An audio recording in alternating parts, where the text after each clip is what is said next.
சர்வபூதேஷு கோஹிதா. மனிதர்களுக்கு மட்டும் இல்லாதபடிக்கு எல்லா ஜீவராசிகளிடத்தையும் ஒரு பிரியம் உள்ளவனா இருக்கணும். மேல கதையிலே வரப்போகுது, ராமர் என்ன பண்ணார், ஒரு வாயில்லாத பிராணி பட்சியான அந்த ஜட்டாயுக்கு சுவாமி தன் கையால கர்மாக்களை பண்றார். அவ அப்பாவுக்கு பண்ணல, ஆனா அந்த காரியங்களை ஜட்டாயுஷுக்கு பண்றார். ஏன் பண்றார்னா சர்வபூதேஷு கோஹிதா, எல்லா ஜந்துக்களிடத்திலையும் பகவானுக்கு அப்படியோடு பிரீத்தி. அதற்கு மேல யுத்த காண்டத்துல குரங்குகள்லாம் மரிச்சு போயிடுறது. இந்த யுத்தத்துல கும்பகர்ணன் என்ன பண்றான், வந்த வேகத்துல இருக்கிற அந்த குரங்கெல்லாம் எடுத்து முழுங்கி விடுறான்.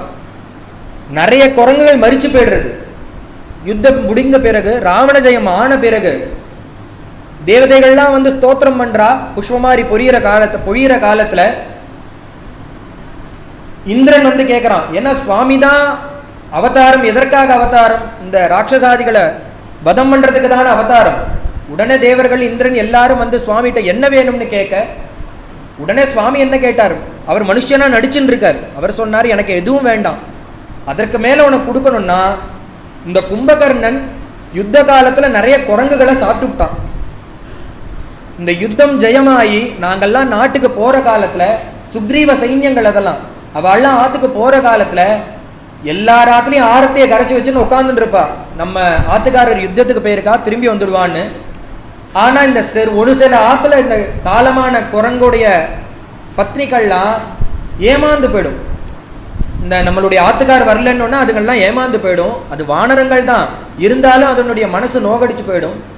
உடனே சுவாமி என்ன சொன்னார், அந்த உன்னால நீ தேவன் என்ன வேணா பண்ண முடியும், எனக்கு என்ன பண்ணணும்னா என்ன பண்ணணும்னு கேட்டேன்னா அந்த மரிச்ச குரங்கெல்லாம் ஜீவிச்சு கொடுன்னர், உயிர்ப்பிச்சு கொடுன்னர். எதற்காகன்னா இதை கொடுத்தேன்னா அவெல்லாம் சந்தோஷப்படுவா. இதுதான் சொல்றார் சர்வபூதேஷு கோஹிதா. ஒரு வாயில்லா ஜீவன்ட்டையும் அப்படி ஒரு கருணையை காமிக்கக்கூடியவனா இருக்கணும். சர்வபூதேஷு கோஹிதா வித்வான் கக்க சமர்த்தஸ்ச, வித்வானாக இருக்கணும், அசடா இருக்கக்கூடாது, நல்ல படிச்சவனா இருக்கணும்.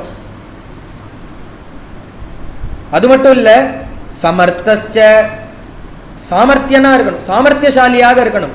ஒரு காரியத்தை கொடுத்தா விட்டிண்டு வானா கட்டிண்டு வருது போல உள்ள சாமர்த்தியம் உடையவனாக இருக்கணும். கஷ்சைக பிரியதர்சனஹா